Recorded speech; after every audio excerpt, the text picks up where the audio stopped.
Amen. Gloire à Dieu. Quels sont ceux qui sont heureux ce matin alors qu'ils se manifestent? Gloire à Dieu, je suis l'homme le plus heureux du monde, alléluia. Non pas parce que j'ai un compte en banque bien rempli, mais parce que j'ai rencontré quelqu'un et nous avons rencontré cette même personne et cette personne vit dans nos cœurs. C'est cela qui fait toute la différence. Jésus est meilleur que le monde et les plaisirs du monde. Jésus est meilleur que l'alcool. Jésus est meilleur que la drogue. Jésus est meilleur que les passions. Jésus est meilleur que le péché. Jésus est meilleur que toutes les richesses et les trésors de la terre. Jésus est notre tout. Alléluia. Que Dieu soit béni. Il y a quelqu'un qui n'est pas content ce matin, c'est le diable. Le fait de voir le peuple de Dieu se réjouir et adorer Dieu. Et nous savons que lorsque nous adorons Dieu, alors Dieu est avec nous, alléluia.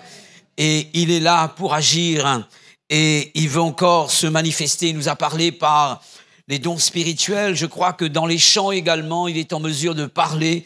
Nous parlons à Dieu par nos chants et nous croyons que Dieu nous bénit également par les messages qui sont véhiculés par ces chants. Mais l'élément premier, je le dis souvent, est essentiel par le moyen duquel Dieu parle, c'est sa parole. Alléluia. Tout doit être vérifié, tout ce que nous recevons de Dieu doit être vérifié par rapport à la parole. Nous plaçons tout au crible de la parole pour voir ce que Dieu dit, si ce que nous recevons est conforme à ce que Dieu a prévu. Et la parole est là comme une lumière, et la Bible parle d'une lumière sur notre sentier, une lampe à nos pieds, c'est elle qui nous guide. Alléluia. J'aimerais ouvrir la Bible avec vous dans l'Évangile selon Matthieu au chapitre 17 et on lira du verset 14 jusqu'au verset 21. Je répète donc la référence. Matthieu chapitre 17, verset 14 à 21.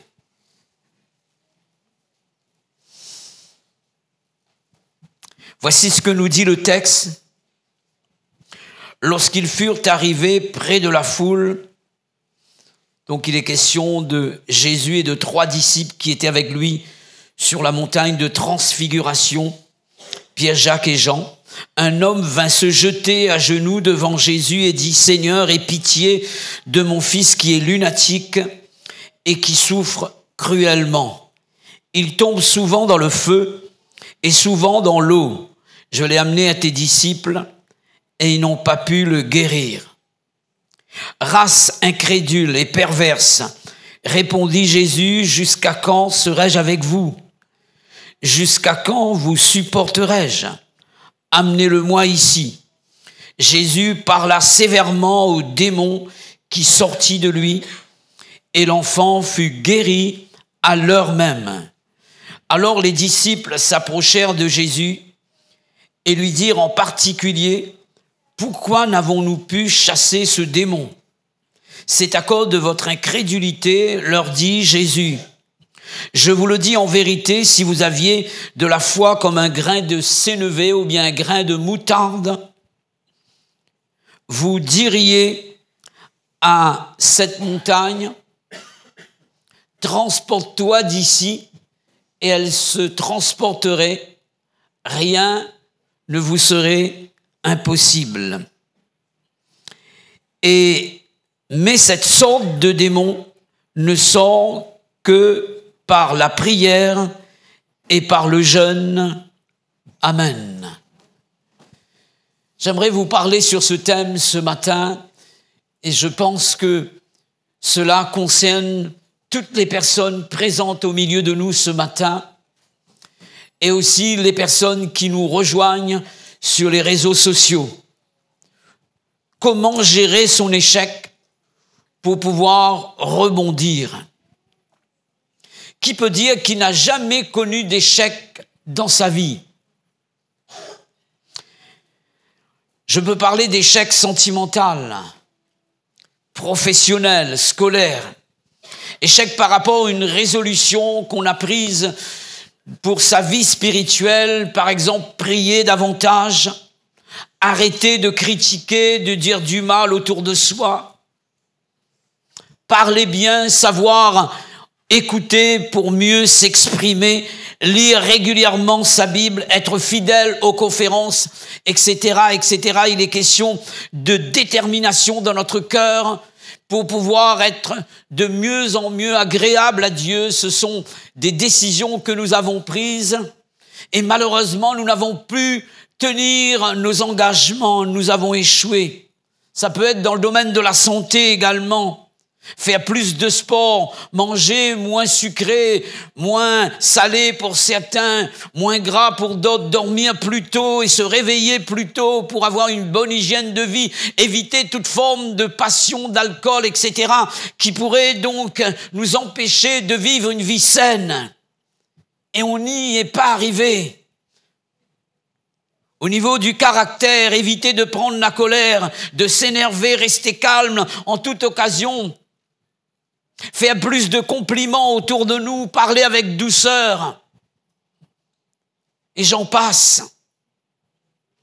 Malgré toute notre bonne volonté, malgré toute notre détermination, malgré nos résolutions, malgré nos efforts personnels, nous avons échoué et nous en sommes déçus. À tel point que certains sont même découragés, se demandent, est-ce qu'il faut recommencer? Je dis oui, alléluia. Je dis oui. Et la Bible dit oui, Jésus dit oui. Il a encore confiance en toi. Et Jésus ne lâche jamais la personne. Toi, tu peux lâcher prise, mais Jésus t'aime et il veut te bénir, il veut te voir être changé, être transformé. C'est sa volonté pour toi. C'est pourquoi laisse de côté le découragement, repars à zéro et il sera avec toi. Alléluia. Les personnes qui ont réussi dans la vie, ce sont des personnes qui ont connu le plus d'échecs. L'échec doit nous parler.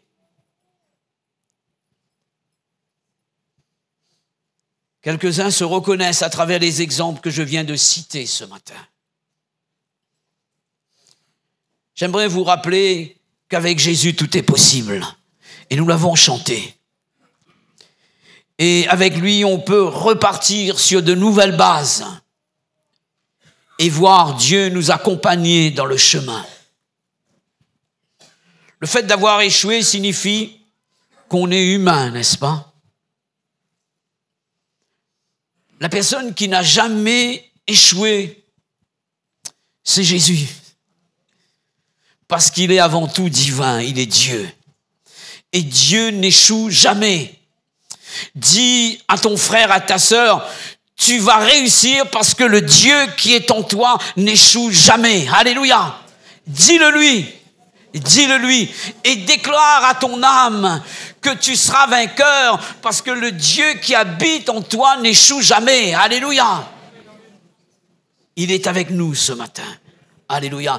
Il n'est pas là pour condamner, il n'est pas là pour juger, il n'est pas là pour détruire quelqu'un. La Bible dit qu'il ne brise pas le roseau cassé, il n'éteint pas le lumignon qui fume. C'est le Dieu de la restauration. Alléluia.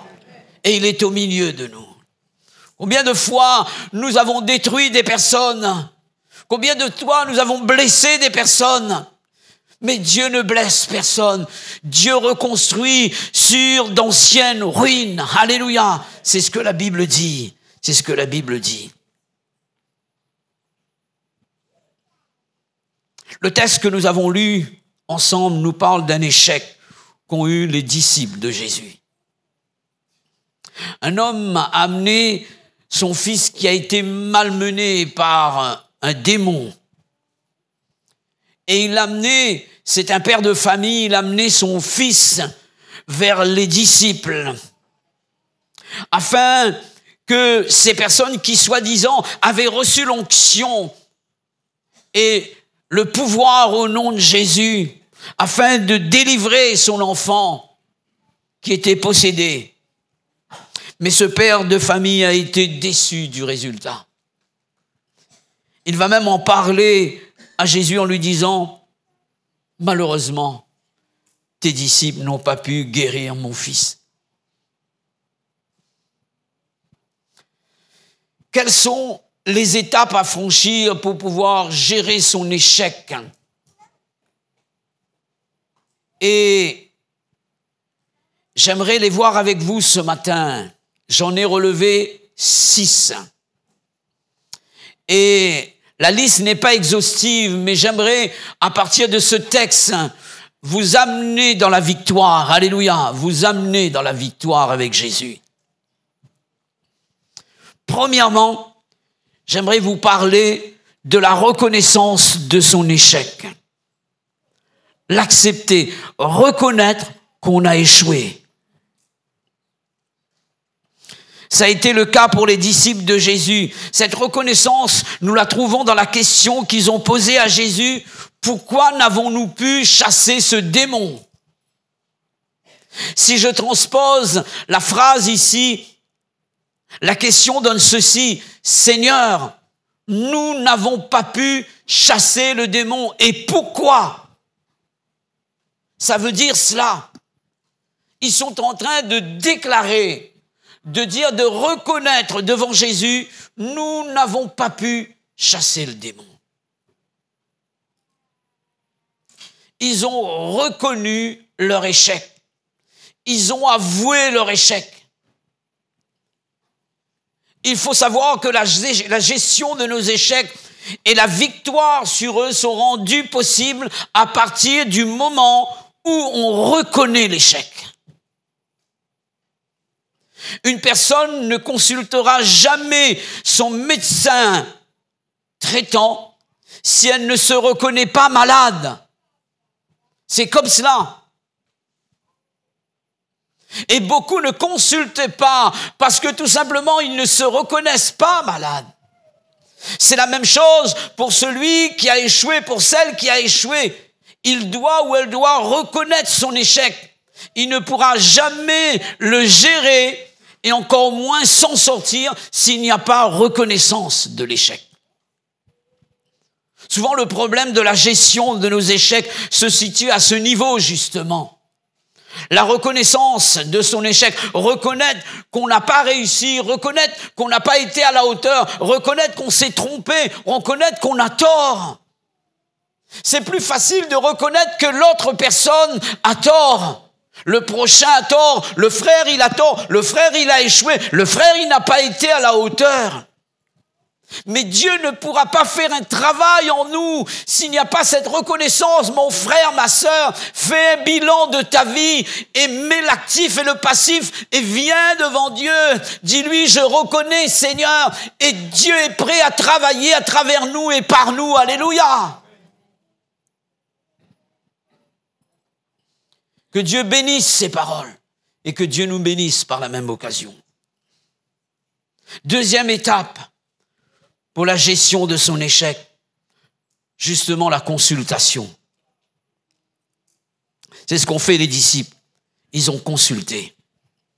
Ils auraient pu rester sur leur échec et recommettre plus tard la même erreur.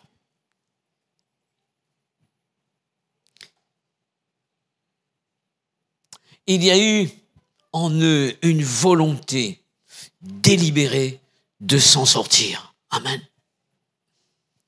Est-ce que quelqu'un veut s'en sortir ce matin? Alléluia. Alors tu dois aller consulter. Et pour ce faire, ils se sont tournés vers Jésus, verset 19, première partie. Alors les disciples s'approchèrent de Jésus. Amen. J'aime bien cela. Alors les disciples s'approchèrent de Jésus. Non pas de la réussite, non pas de la victoire, non pas de la bénédiction. Et cette chose a été rappelée par un don spirituel. Ils se sont approchés de Jésus, non pas du miracle, non pas de la guérison, non pas du salut, non pas du baptême dans le Saint-Esprit, mais d'une personne. Jésus est une personne. Alléluia. Dieu n'est pas que des écrits. Dieu n'est pas la lettre. Dieu est esprit. Dieu est une personne vivante. Et lorsque je m'approche de Jésus, j'entretiens une relation avec lui. Alors il est prêt à me bénir. Il est question d'avoir un contact avec lui.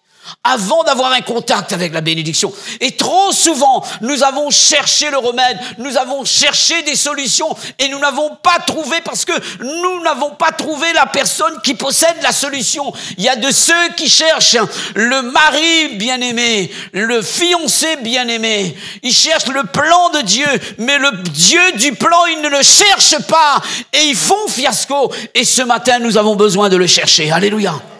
De chercher Jésus. Ça, c'est la deuxième étape. La deuxième étape. Les choses se sont passées en aparté. Il s'agit d'entretiens privés. Ils ont vu Jésus en privé. Avons-nous des temps privés avec lui, mes frères et sœurs? C'est à partir de là que les bénédictions vont se recevoir, les directions de Dieu, les conseils de Dieu, les instructions venant de lui. Combien de fois nous sommes venus avec nos plans, avec nos idées, avec notre volonté, avec nos désirs, avec nos choix personnels, parce qu'il n'y a pas eu de consultation. Alléluia. Nos temps de prière avec Jésus, mes frères et sœurs, doivent être également des moments de consultation où l'on vient faire un bilan pour changer et devenir meilleur. Si vos temps de prière avec Dieu ne changent rien en vous et vous commettez les mêmes erreurs, cela veut dire que le contact n'a pas eu lieu, il n'y a pas eu de véritable consultation. Que Dieu nous donne cette intelligence pour comprendre c'est quoi vivre en communion avec lui. Alléluia. Troisième étape, j'avance. Pour la gestion de nos échecs. Savoir parler de nos échecs à Jésus. Les lui dire. Et Jésus n'attend que cela. Les disciples n'ont pas sauté cette étape. Dans le verset 19, il est dit, alors les disciples s'approchèrent de Jésus et lui dirent, amen.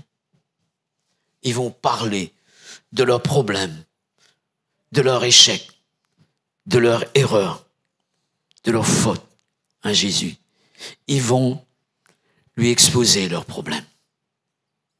C'est à Jésus que nous devons exposer nos échecs, mes frères et sœurs, et non à personne d'autre.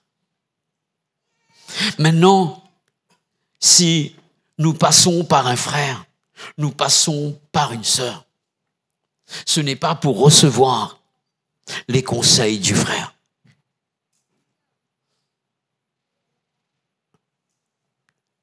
Le frère doit nous conduire vers le véritable conseiller. Amen. Il y a trop de coaching dans l'église actuellement. Les gens sont des coachs dans tel ou tel domaine. Et Jésus est mis de côté. Nous avons besoin de revenir à lui. Alléluia. Nous avons besoin de revenir à lui.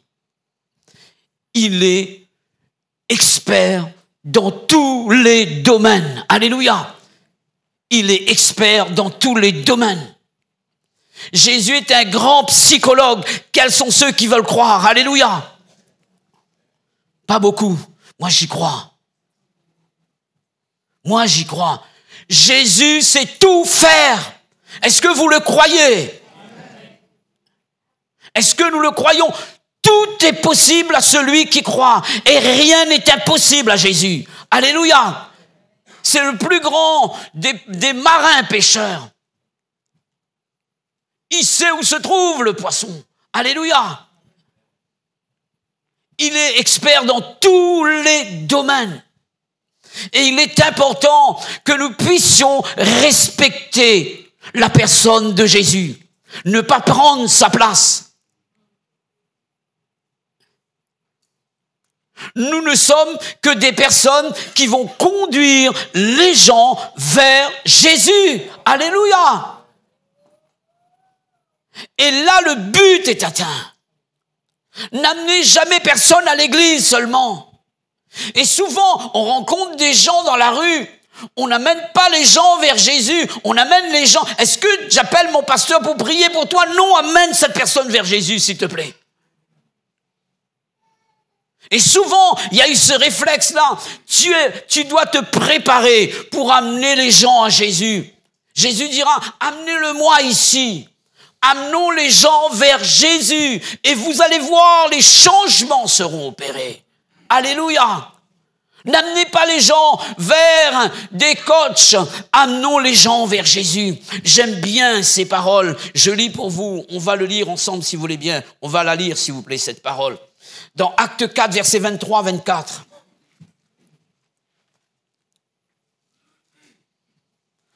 Plus que j'avance avec Dieu, plus que je réalise que les gens ont besoin de connaître Jésus. Alléluia. Non pas me connaître, non pas connaître le plus grand des pasteurs. Parfois on parle que des hommes, tel homme est extraordinaire. Non, c'est Jésus l'extraordinaire. Alléluia. Arrête de parler des hommes, parlons de Jésus. Alléluia. Voici ce qui est dit ici. Je prends le texte pour vous. Acte 4, versets 23-24. Les disciples ont été malmenés par les religieux de l'époque, parce qu'ils ont fait la volonté de Dieu. Après avoir été relâchés, ils allaient vers les leurs. C'est quoi les leurs? C'est qui plutôt? Quand je dis les miens, je parle de ma famille. Amen. Et là, il n'est pas question de la famille, le frère des disciples, il est question de l'Église, mes frères et sœurs. Et parfois, dans l'Église, on n'a plus confiance à des personnes parce que le diable a fait son œuvre.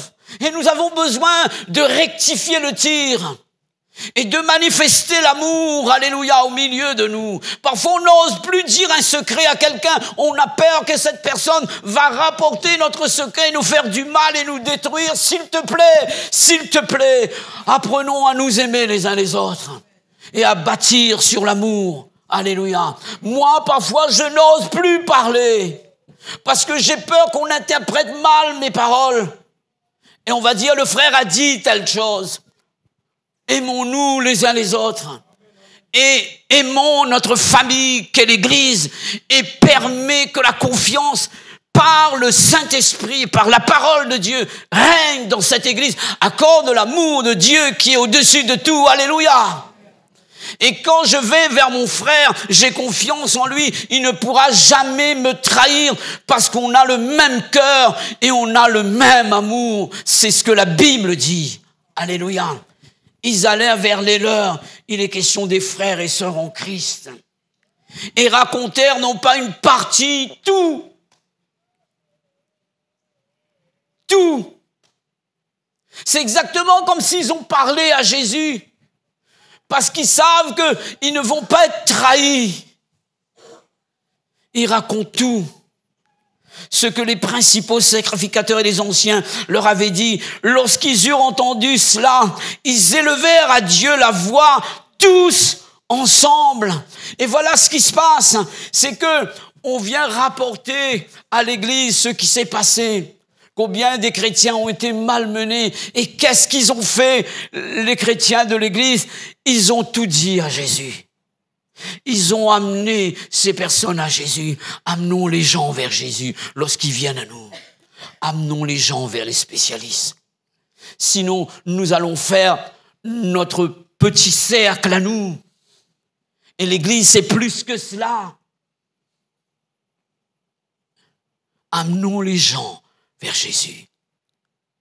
Quelqu'un disait cela, un bon pasteur qui a bien travaillé, c'est que lorsqu'il est absent, on ne reconnaît même pas s'il n'est pas là. Pourquoi d'après vous? Parce qu'il a amené les gens vers Jésus et non pas lui.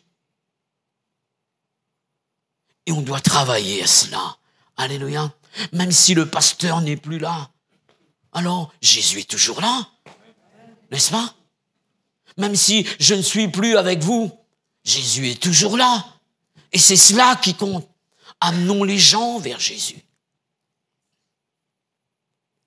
Il est question de parler à Jésus de nos échecs. Amen. 4e étape pour la gestion de nos échecs. Chercher la cause de l'échec. Amen. Chercher la cause de l'échec. Et voici ce qu'ont dit les disciples. Pourquoi n'avons-nous pu chasser ce démon? Autrement dit, quelle est la cause de notre échec? Et c'est pareil, cette question doit être adressée à la bonne personne. Il s'agit de Jésus. Amen. Alléluia. Parce que seul Jésus peut nous révéler les vrais ou la vraie cause de nos échecs. Amen. Les disciples ont reçu de Jésus la réponse à leur question, ou bien la cause de leur échec. Verset 20, c'est à cause de votre incrédulité. Le mot cause est présent, c'est à cause de votre incrédulité, n'est-ce pas?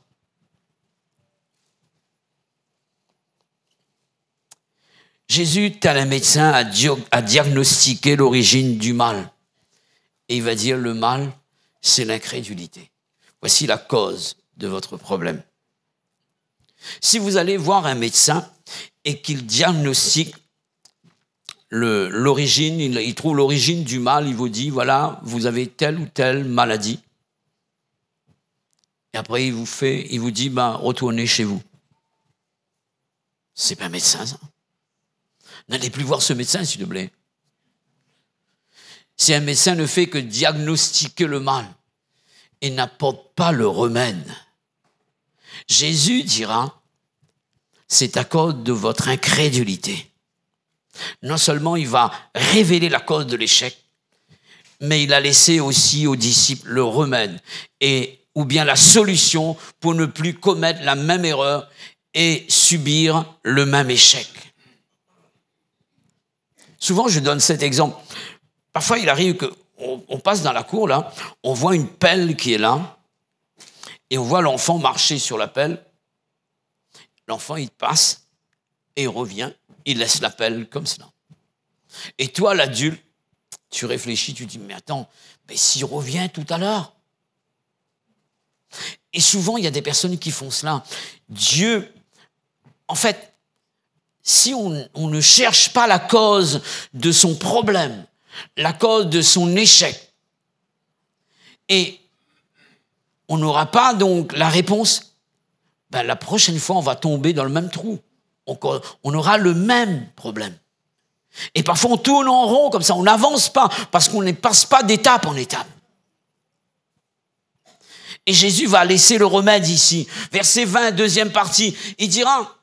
Je vous le dis en vérité, si vous aviez de la foi comme un grain de sénévé, vous diriez à cette montagne, transporte-toi d'ici là, elle se transporterait, rien ne vous serait impossible. Il est précis, le Seigneur. Il dit, c'est à cause de votre incrédulité. Il dit, voici la solution. La foi comme un grain de sénévé. Et vous allez pouvoir voir les montagnes être transportées. La montagne dont il est question ici et dont parle Jésus, c'est le démon qui avait causé de nombreux dégâts dans la vie de ce jeune garçon. Et Jésus est en train de dire, si tu as la foi, si vous avez la foi comme un grain de moutarde, à la grosseur d'un grain de moutarde, il suffit de cette petite foi qui est placée dans un grand Dieu. Alléluia! Pour chasser un ou plusieurs démons. Il parle de la foi. D'ailleurs, c'est ce qu'il va redire à ses disciples après sa résurrection et avant son ascension dans Marc chapitre 16, verset 17, première partie. Voici les miracles qui accompagneront ceux qui auront cru en mon nom ou bien ceux qui ont la foi en mon nom. Alléluia. Et il est en train de dire, si on a la foi en son nom, alors on est capable de chasser les démons. Pasteur, il y a quelqu'un qui est possédé, est-ce que tu peux venir prier pour la personne? Non, prie. Et il y a trop de... Parfois, on ne prend pas ses responsabilités. Allons lire la Bible. Est-ce qu'il est dit que ce sont les pasteurs qui chassent les démons? C'est écrit là. Qui c'est qui chasse les démons d'après vous? Toutes les personnes qui croient. Donc toi. alors tu dois commencer à exercer ton autorité. Alléluia.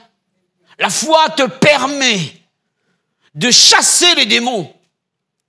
Moi, j'ai pas attendu un certificat de chasseur de démons pour aller chasser les démons. Je venais de convertir et j'étais délivré de possession démoniaque. J'ai dit, Seigneur, sers-toi de moi. Et je suis allé avec des personnes et j'ai chassé des démons. J'ai cessé mon autorité.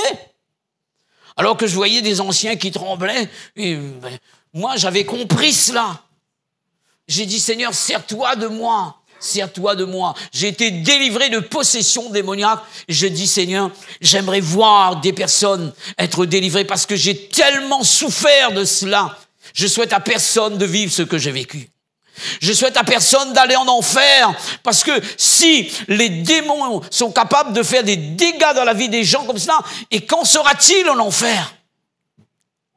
La Bible parle des cris de tourment. C'est pourquoi allons au ciel, mes frères. Alléluia. Et bagarrons-nous pour le ciel. Travaillons pour le ciel. Arrêtons de travailler pour nos petites affaires. Et allons voler un peu plus haut. Allons atteindre la vitesse de croisière, s'il vous plaît, avec le Seigneur. Parfois, nous voulons très bas. On prie pour des bobos. On prie pour une place de travail. Non, on va prendre le temps pour prier pour les choses du royaume de Dieu. Alléluia. Et Dieu nous appelle à cela. Dieu nous appelle à cela. Alléluia. Et ici, Jésus va parler de la foi. Le manque de foi dont parle Jésus est le résultat d'une première analyse de la situation. Jésus ne s'est pas contenté d'un seul diagnostic. Vous avez remarqué? Il a présenté deux autres causes. Vous êtes d'accord avec cela? Pourquoi d'après vous? Parce que les cas ne sont pas pareils. Et voici ce qu'il va dire au verset 21, en présentant deux autres causes qui pourraient être l'échec et qui devaient être l'échec de ces personnes-là, de ces disciples. Il dira, verset 21, « Mais cette sorte de démon ne sort que par la prière et le jeûne. » Cela veut dire que la foi ne suffit pas. Il est en train de dire qu'il y a des cas qui sont là et qu'il faut, donc, pour lesquels il faut aller encore en profondeur dans la recherche de la cause. Et pour dire ceci, c'est que vous avez remarqué que Jésus, lorsqu'il répond à des demandes, ce ne sont pas donc des réponses, ne sont pas des stéréotypes.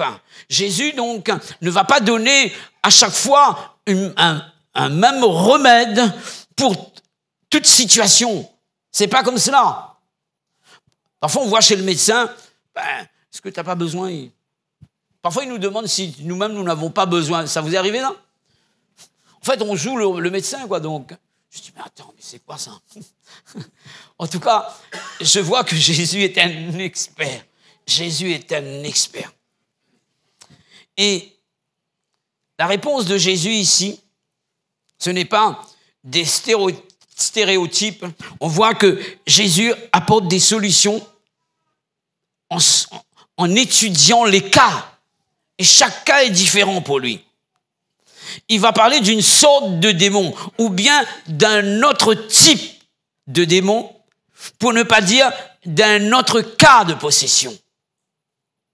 Et pour chaque cas de possession, il ne va pas agir de la même manière. Pour chaque aveugle, il ne va pas agir de la même manière.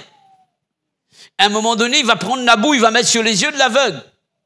Il va lui demander de se laver au réservoir de Siloé. Et des fois, il va toucher les yeux de l'aveugle. Et ce n'est pas des réponses toutes faites. C'est pourquoi tous les échecs, mes frères et sœurs, ne sont pas gérés de la même manière. Même s'il existe parfois des similitudes entre eux. Nous devons très faire attention. Je me rappelle, il y a quelqu'un qui est venu me voir une fois à Saint-Louis pour une situation et je l'écoutais. Je parlais pas, je l'écoutais. J'écoutais, j'étais en train de prier en même temps pour voir, Seigneur, quelle est la solution à son problème. Et là, donc, la personne qui était à côté de moi, après, à peine que l'autre est fini, il a apporté la réponse. Pourquoi d'après vous? Parce qu'il venait de traiter un cas qui était, et il arrive comme le grand connaisseur, il vient pour traiter un cas, et il avait traité un cas, et parce que l'autre avait présenté quelques similitudes, il va donner la même réponse. Et l'autre de lui dire, non, c'est pas ça mon problème. Et il faut très faire attention. Et Jésus était sensible. Et je vois ici, j'aimerais apporter quelques précisions donc, en ce qui concerne, et je vais parler de cela, donc, et c'est pour cette raison, après avoir considéré donc, la recherche de la cause de l'échec, j'aimerais aller un peu plus loin avec vous et passer de cette 4e étape, et je suis obligé de vous présenter une autre étape, et j'aimerais vous parler, 5e, de faire une analyse plus poussée de la cause de l'échec, une analyse plus poussée, pour voir s'il n'existe pas d'autre cause à notre échec. Jésus a trouvé 2 causes supplémentaires à l'échec, manque de prière et manque de jeûne. Amen. Au départ, il dira, c'est à cause de votre incrédulité. Mais il dira, mais pour ce cas-là, c'est pas cela. C'est plus que cela. Il faut aller un peu plus loin. C'est dans le jeûne et dans la prière. Je vais vous montrer pourquoi. Parce que, et je vois là le spécialiste, il est allé un peu plus loin dans son analyse.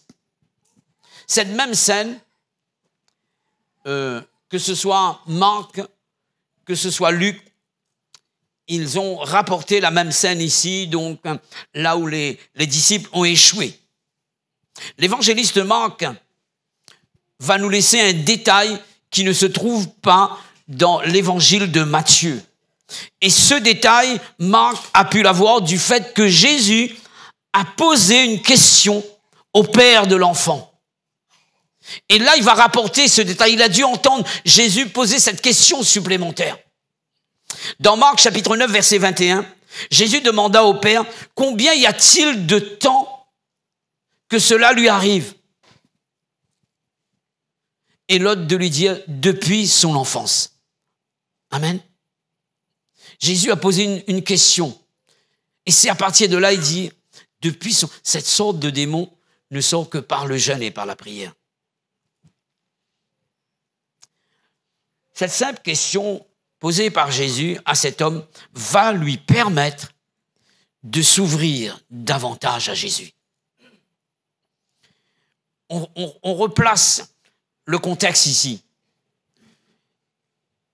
Il vient de vivre un échec là, et lui-même donc il a vu que ces personnes ont échoué et son problème reste entier là. Et vous comprenez, lorsqu'il s'approche de Jésus, c'est pourquoi il dit, mais si toi tu peux quelque chose, parce que les autres n'ont pas pu. Donc, et il doit y avoir un climat de confiance entre lui et Jésus. Alléluia. Il doit y avoir un climat de confiance entre lui et Jésus. Et s'il n'y a pas un climat de confiance entre nous et les personnes qui viennent à nous pour que nous les conduisions vers Jésus, ben en fait, ces personnes ne vont pas s'ouvrir. Et là, cet homme va s'ouvrir dès que Jésus va lui poser cette question. Et en plus, qui va dire que cela lui arrive depuis son enfance. Au verset 22, il va apporter un détail supplémentaire. Souvent, l'esprit l'a jeté dans le feu et dans l'eau pour le faire mourir. Et c'est à partir de là que le père de l'enfant va présenter sa prière à Jésus. Si tu peux quelque chose, viens à notre secours et compassion de nous. Et là, il y a une réaction de cette personne. Elle a confiance en Jésus, cette personne. Parce que Jésus a créé un climat de confiance entre lui et le père de famille. Ne pensez-vous pas que Jésus connaissait combien de temps cet enfant était possédé. Vous vous rappelez de l'homme de la piscine de Béthesda? Il est dit dans Jean chapitre 5, verset 6, sachant qu'il était malade depuis longtemps. Jésus connaissait. Mais c'est une approche pour pouvoir laisser le cœur de cette personne s'ouvrir. Amen. Le cœur de la personne s'ouvrir. Et parfois, nous ne pouvons pas sortir de nos échecs parce que nous nous sommes renfermés sur nous-mêmes. Et combien de personnes sont dans la dépression parce que ce sont des personnes qui n'arrivent pas à s'ouvrir. Et il est important que nous puissions permettre aux gens de s'ouvrir sur la personne de Jésus. Alléluia. Avoir confiance en lui et pouvoir s'en sortir. Je termine. 6e étape de la gestion de l'échec. Marc chapitre 9, verset 30, la première partie. Ils partirent de là et traversèrent la Galilée. Amen. Marc apporte cette précision. Il a présenté la chose de cette manière. Ils partirent de là et traversèrent la Galilée. J'aimerais vous parler, et ce sera mon dernier point, se relancer. Amen. Se relancer. Lorsqu'on a échoué, après avoir fait tous ces examens, et après s'être ouvert, après avoir vu le Seigneur Jésus, après, il est question de pouvoir se relancer de nouveau. Amen. Et si dans la version Semeur, il est dit ceci, chapitre 9, verset 30, en partant de là, ils traversaient la Galilée. Je peux traduire cette phrase de cette manière. En partant de cet échec, il passe à autre chose. Amen. Il passe à autre chose. Alléluia. Quels sont ceux qui ont connu des moments de solitude, de se replier sur soi-même et qui ont vécu cela et vous ne voulez plus entendre les autres, voir personne. Y a-t-il au milieu de nous des personnes qui ont connu ces choses-là? Voilà, je vois une main qui se lève, des mains qui se lèvent, des mains qui se lèvent. Alléluia. Et pour vous dire que c'est comme ça que ça se passe. On ne veut plus entendre personne. On ne veut plus entendre personne. Et lorsque Jésus fait ce travail en nous, lorsqu'on s'est ouvert à Jésus, même si tu ne peux plus te confier à quelqu'un d'autre, j'aimerais te dire, confie-toi en Jésus. Dis-le lui. Raconte. Arrête de raconter aux autres tes problèmes. Raconte à Jésus. Et tu verras qu'il va te relever. Et après, dis-toi bien que, après que Jésus t'ait parlé, il est important que tu te relances. Amen. Tu te relances. Il est important, et je vais conclure, je vais demander aux musiciens de bien vouloir se placer. J'aimerais faire un temps de prière après la prédication pour ceux qui vivent l'échec, ceux qui sont dans de telles situations. J'aimerais prier avec vous et vous conduire vers la prière de Jésus. Alléluia. Je disais cela, il est important après l'échec de se relancer dans de nouveaux projets ou objectifs, tout en prenant en considération des apprentissages de nos erreurs ou de nos échecs précédents. L'échec doit avoir une voix et tu dois entendre la voix de ton échec te parler.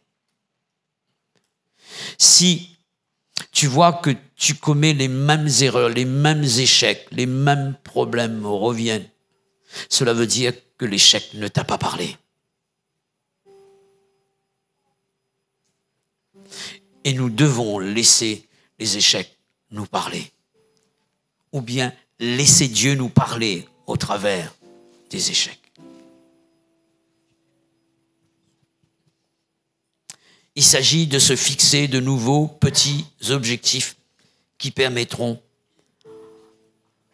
des résultats meilleurs. Amen. J'aimerais vous citer 2 citations qui ne viennent pas de moi concernant l'échec.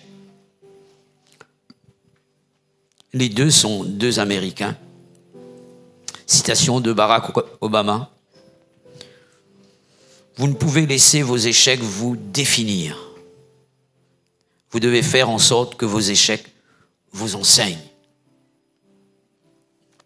En quelque sorte, l'échec ne doit pas nous dicter ce que nous devons faire. Mais nous devons nous servir de l'échec pour sortir un enseignement. Alléluia. Et dire, Seigneur, qu'est-ce que tu as voulu me dire? Une autre citation, c'est Oprah Winfrey, c'est une animatrice de télévision américaine. L'échec est un excellent enseignant si vous êtes ouvert, chaque erreur a une leçon à offrir. Amen.